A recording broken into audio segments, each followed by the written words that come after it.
Dalam Bapa dan Putra dan Roh Kudus. Amin. Allah Bapa akan mengucap syukur karena hari ini kami memperingati Santo Yohanes Rasul, pengarang Injil, pengarang kitab Wahyu dan surat Yohanes. Yang isinya luar biasa mengungkapkan cintamu yang begitu besar bagi kami. Bantu kami ya Bapa untuk bisa memahami, menyelami tulisan roh Yohanes ini.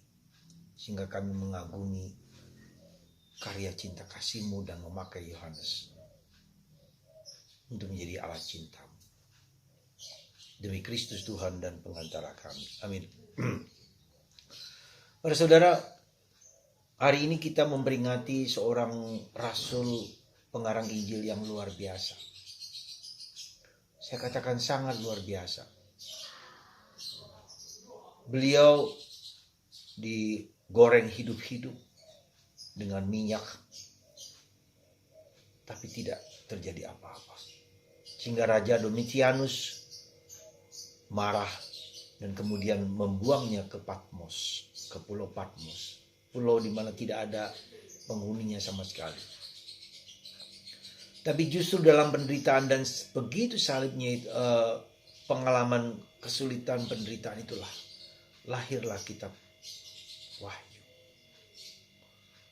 Yang melukiskan tentang pewahyuan Allah kepada Yohanes tentang dunia, tentang kejahatan, tentang naga, tentang cinta, tentang Bunda Maria. Ya, luar biasa. Dan kemudian disitulah lahir karya-karya besar Yohanes bagi kita manusia yang sungguh melukiskan cinta Allah yang luar biasa. Kemudian ia pindah ke Efesus dan kemudian meninggal di sana. Dia mempunyai murid yang bernama Polikarpus dan Polikarpus mempunyai murid bernama Irenaeus, bapak-bapak gereja yang melukiskan tentang Yesus dengan sangat indah dan luar biasa.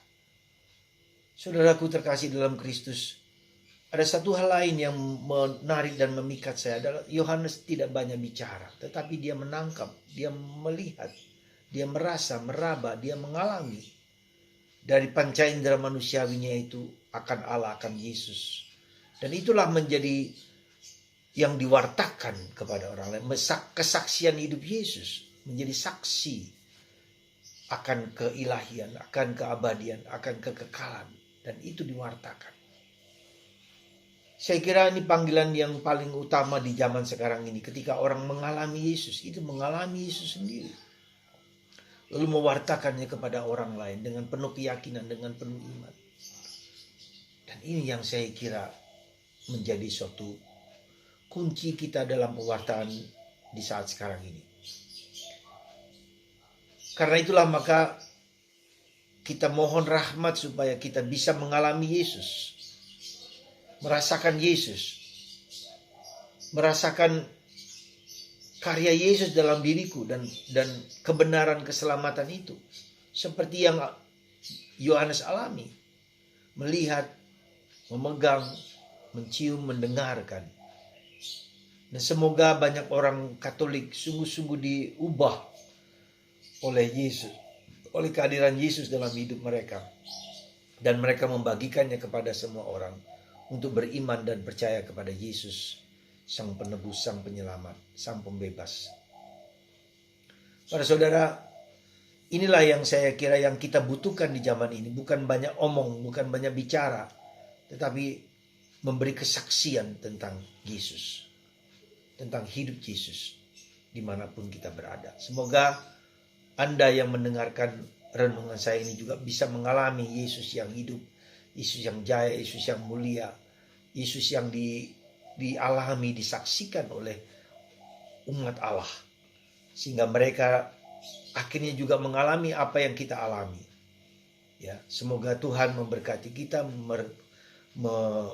menguatkan kita dan membuat kita semakin mencintai dan mengalami Yesus. Dan kita membagikannya kepada orang lain. Berkat Tuhan atas Anda dan atas kita semua. Sehingga Allah yang agung besar itu juga kita alami dan kita rasakan.